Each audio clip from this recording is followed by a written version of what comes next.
拜登用一场访问把普京的诚意扔进了垃圾箱，大战或将提前。大家好，我是肖一华。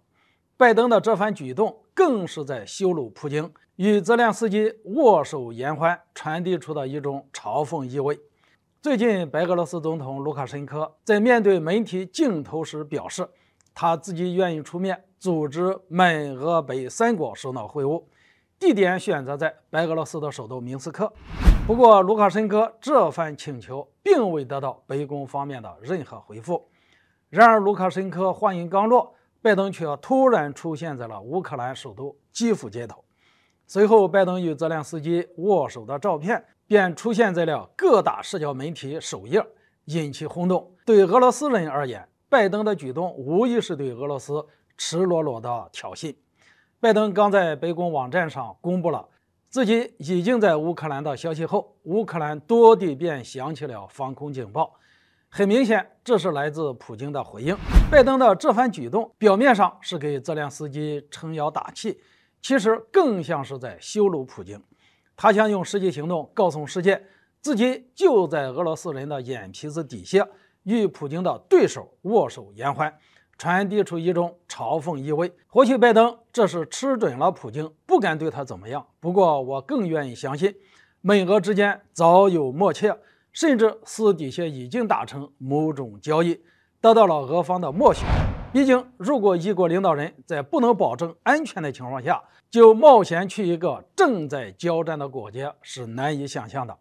当然了，拜登此行也不是白来，还给泽连斯基送来了见面礼。就是在双方见面没多久，拜登便表示，五角大楼将向乌克兰提供约5亿美元的援助，这些援助包含了反坦克导弹、海马斯火箭炮以及防空雷达等武器装备。不过，对于已经习惯于接受大量援助的乌克兰来讲，这笔钱并不算多。乌克兰人更需要的是拜登的精神支持，能来乌克兰是最好不过了。拜登的到来让泽连斯基信心百倍，可以说，在之后制定对俄作战方针中，他会因此变得更加疯狂和激进。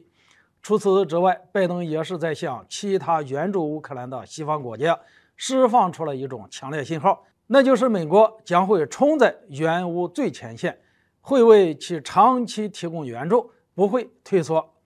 拜登出现在基辅街头，对持续1年不见进展的俄乌冲突而言，或许是个转折点，双方可能因此重新审视作战方案。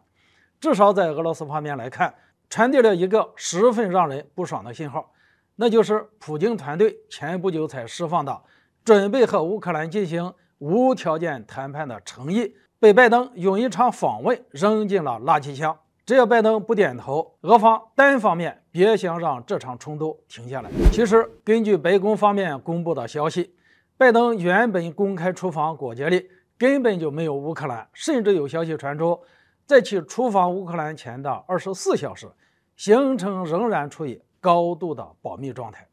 无论真假，面对世界铺天盖地的质疑和猜测声，拜登选择以这种方式回应，的确有点出乎大家的意料。毕竟，如今的乌克兰还随时处在俄军远程打击的阴影之中，就连泽连斯基的办公府邸旁也曾遭受过俄军导弹的精确打击。拜登在乌克兰防空网漏洞百出的情况下，只身铤而走险，不得不承认有几分胆量。随着拜登出访乌克兰的事件成为今年开年以来最具看点的新闻，对普京而言却是压力剧增。即便俄军现在有能力对基辅发起精确打击，也断然不会威胁拜登的人身安全。基辅市区出现的防空警报只不过是拜登的一次象征性的警告，但是接下来的俄军面临的极有可能像是打了兴奋剂的乌军了。因此，普京酝酿中的春季攻势很有可能提前发起，一场大战即将来临，让我们拭目以待。好了，今天就说到这里，咱们下次见。